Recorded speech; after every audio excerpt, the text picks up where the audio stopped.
கிறிஸ்துவுக்குள் பிரியமானவர்களே, இந்த நாளுக்கான மாலை நேரம் அண்ணா அப்போஸ்தலனாகிய பவுல் ரோமருக்கு எழுதின நிருபம் 6வது அதிகாரம் 23வது வசனம். ரோமர் 6:23. ரோமன்ஸ் 6:23. பாவத்தின் சம்பளம் மரணம், தேவனுடைய கிருபை வரமோ நம்முடைய கர்த்தராகிய இயேசு கிறிஸ்துவினால் உண்டான நித்திய ஜீவன்.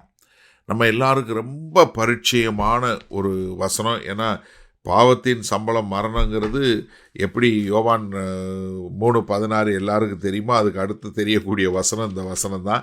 ஏன்னா ரொம்ப அழகாக நேர்த்தியாக அப்போஸ்தலனாகிய பவுல் பரிசுத்த ஆவியின் மூலமாக எழுதப்பட்டது. என்ன? பாவத்தின் சம்பளம் மரணம். ஆதியிலே பார்க்கிறோம். ஆதியாகமம் 2வது அதிகாரம் 17வது வசனத்தில் சொல்லும்போது, ஆனாலும் நன்மை தீமை அறியத்தக்க விருட்சத்தின் கனியை புசிக்க வேண்டாம், அதை நீ புசிக்கும் நாளில் சாகவே சாவா என்று கட்டளையிட்டார். கர்த்தர் ரொம்ப அழகாக சொல்லி கொடுத்தாரு. என்ன? இது என்னைக்கு இந்த கனியை புசிக்கிறியோ அன்னைக்கு சாப்பிட்ற அன்னைக்கே நீ சாகவே சாவாய், அது பாவம். யாக்கோபு எழுதும்போது 1வது அதிகாரம் 15வது வசனத்தில், பின்பு இச்சையானது கற்பம் தரித்து பாவத்தை பிறப்பிக்கும்.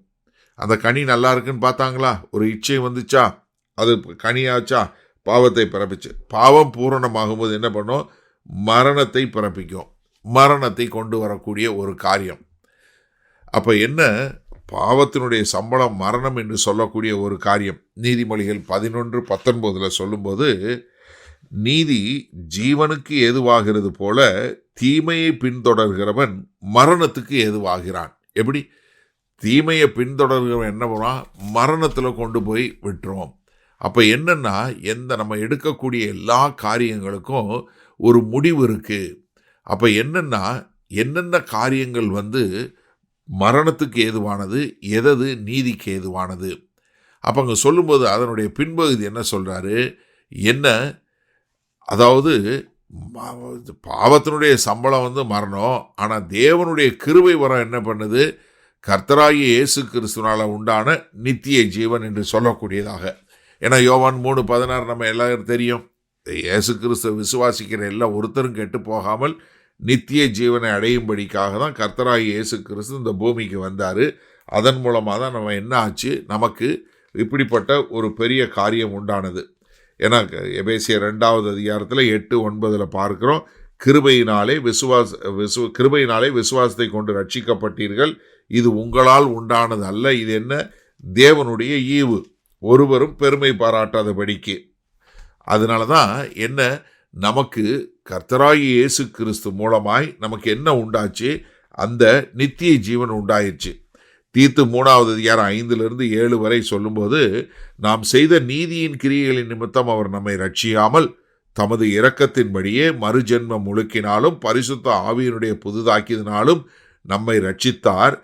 நமது கிருபையினாலே நாம் நீதிமான்களாக்கப்பட்டு நித்திய ஜீவன் உண்டாகும் என்கிற நம்பிக்கையின்படி சுதந்திரராகத்தக்கதாக அவர் தமது இரட்சகராகிய இயேசு கிறிஸ்து மூலமாய் அந்த பரிசுத்த ஆவியை நம்மேல் சம்பூர்ணமாய் பொழிந்தருளினார். அப்போ என்ன? நமக்கு ஒரு நித்திய ஜீவனை கொடுத்தாரு. அது தேவனுடைய கிருபை வரம் என்று சொல்லக்கூடியதாக. சரி, இந்த நாளில் இந்த வசனத்தை நம்ம எப்படி எடுத்துக்கொள்வது? ஏன்னா பாவத்தை பின்பற்றவங்களுக்கு என்ன உண்டாகும்? மரணம் உண்டாகும். ஏன்னா அது என்ன செய்கிறோமோ அதற்கான பலனை கண்டிப்பாக பெறுவோம். ஏன்னா வேத வசனம் ரொம்ப தெளிவாக நமக்கு என்ன சொல்லி கொடுக்கறது? நீங்கள் எதை விதைக்கிறையோ அதை தான் அறுப்பீங்க. அப்போ ஒரு பாவத்தை விதைக்கும் போது மரணத்தை கொண்டு வரக்கூடியது. ஆனால் அதற்கு எதிர்மறையான காரியம் என்ன? ஆண்டவர் சொல்கிறாரு, என்ன? தேவனுடைய கிருபை வரம். அது என்ன? நம்ம சம்பாதிக்காது, நம்ம அதற்கு தகுதி இல்லாதது. இது எல்லாமே எதுக்கு கிடைக்குது? இலவசமாய் கிடைக்கிறது. எதனால்? தேவன் நம்மேரில் வைத்த அன்புனால.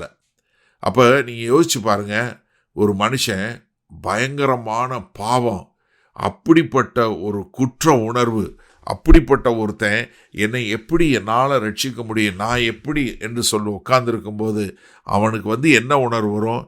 நான் இது எதுக்குமே தகுதி இல்லாதவன், நான் ஒரு குட் எனஃப், நான் எதுக்குமே ஒரு தகுதி இல்லாதவன், நான் எதுக்குமே லாயக்கில்லை என்று சொல்லக்கூடியவன் பார்த்து கர்த்தர் சொல்கிறாரு, இல்லை, நீ என்னைய விசுவாசி. அப்போ நமக்கு என்ன புரிஞ்சுக்கொள்ளனா, நித்திய வாழ்வு என்பது நாம் சம்பாதிப்பது அல்ல, அது இலவசம். அது நமக்கு கொடுக்கப்பட்ட ஈவு. ஏன்னா இதை புரிஞ்சு கொள்ளணும்.